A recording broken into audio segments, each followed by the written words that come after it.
Bila terselenggara penghargaan sekelas nasional, boleh pun mencapai internasional.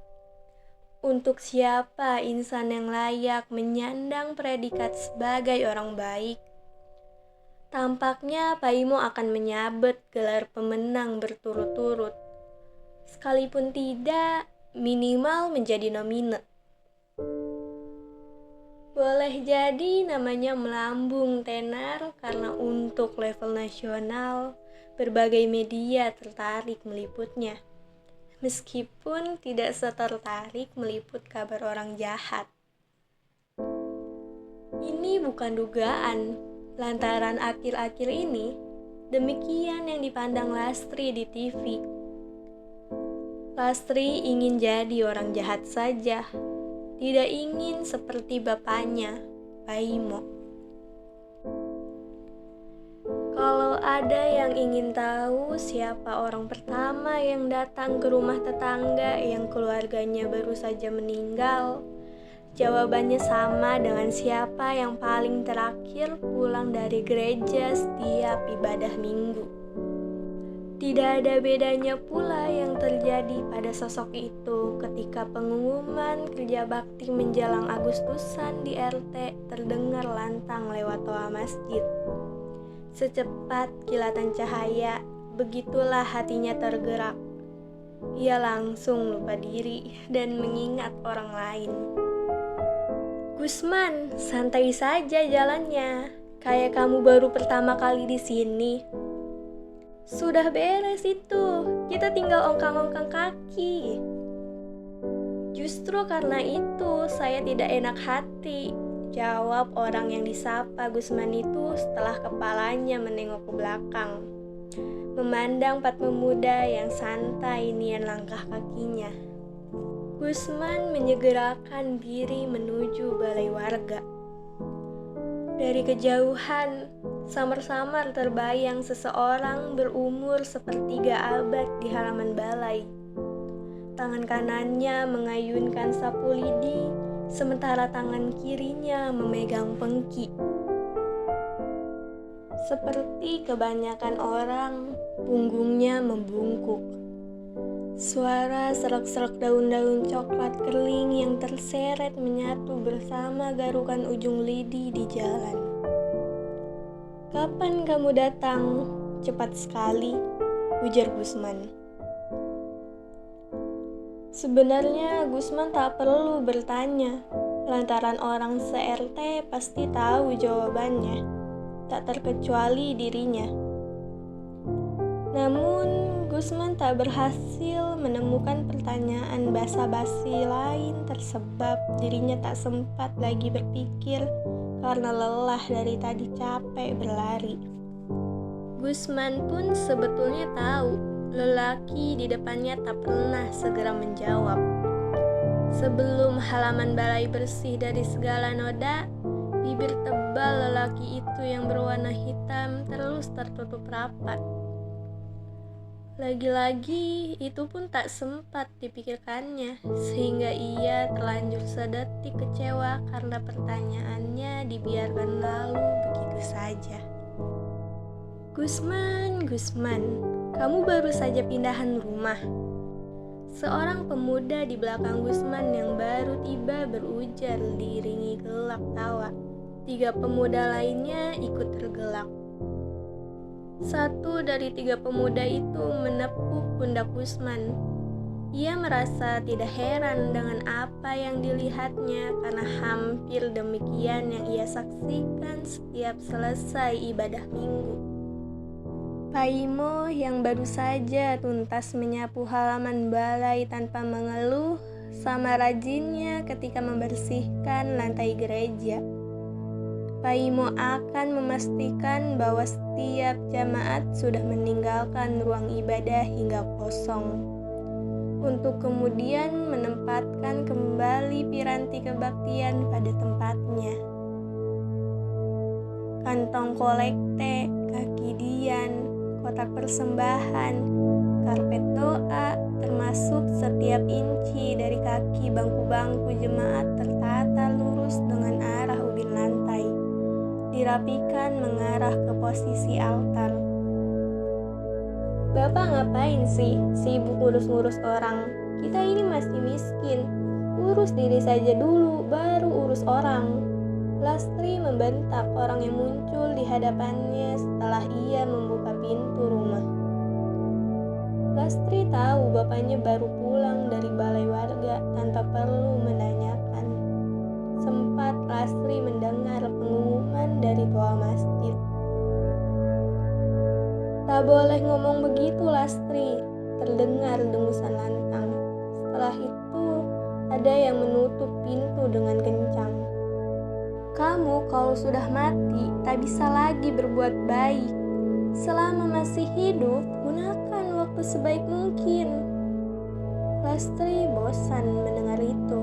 Karena itu teruslah jawaban Paimo padanya. Seperti sudah terpatri dalam pikiran Paimo bahwa hidup itu harus berbuat baik. Paimo menuju kamar tidurnya di dekat toilet.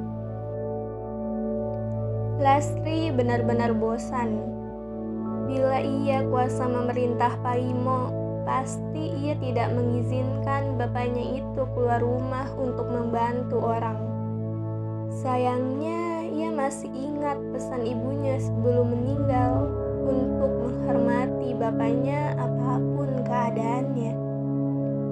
Dan hanya pesan itulah yang teringat di pikirannya karena ia tak sanggup menerima kenyataan-kenyataan lain untuk mengharuskan dirinya berbuat baik pada sesama.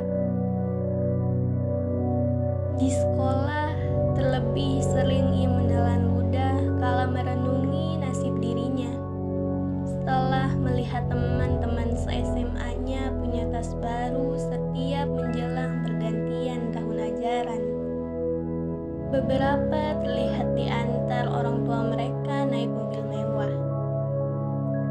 Ketika diajak jalan-jalan, Lastri kerap malu lantaran tak punya uang untuk sekedar membeli minuman. Mengapa mereka tidak seperti dirinya? Batin Lastri suatu saat. Mengapa Bapak tidak kunjung-kunjung kaya meskipun setengah mati berbuat baik? Keluh Lastri kali lain. Bukankah seharusnya kebaikan dibalas kebaikan? Tampaknya Lastri melihat ketidakadilan terjadi. Memang benar, Lastri kerap melihat Paimo tidak tanggung-tanggung untuk menyumbang keluarga dari yang sedang berbelasungkawa. Kata Paimo, sebesar apapun uang, tidak bisa menggantikan kehilangan.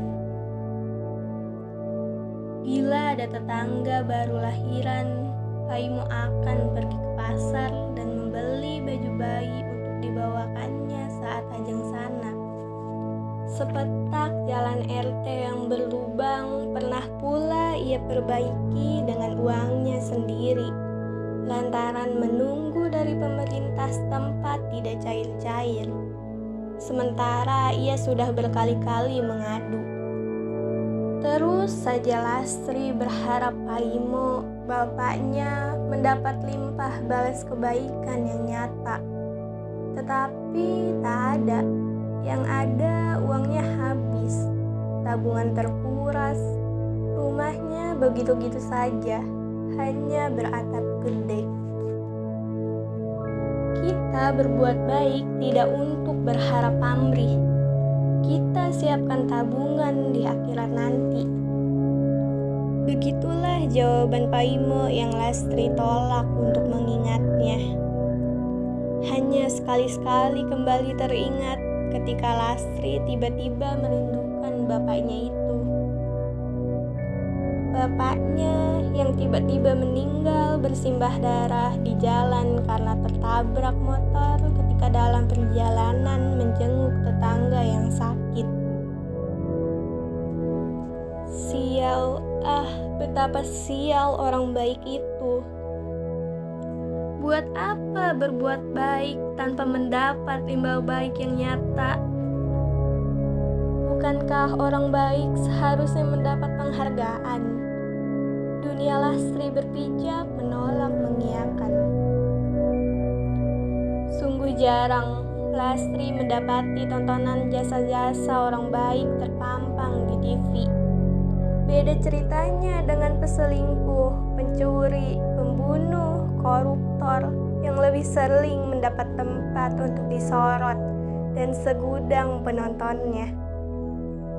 Bahkan orang biasa dengan bangga mempertontonkan kejahatannya, seolah-olah luruslah yang terjadi dan tak ada nurani yang dilawan.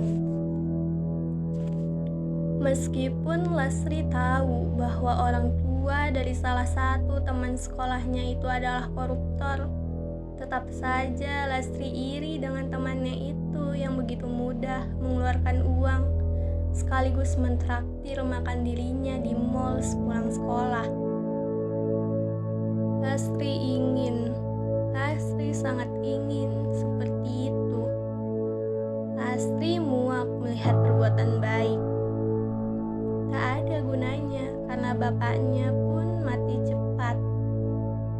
Sementara koruptor, orang tua temannya itu masih berumur panjang bahkan setelah bebas dari penjara.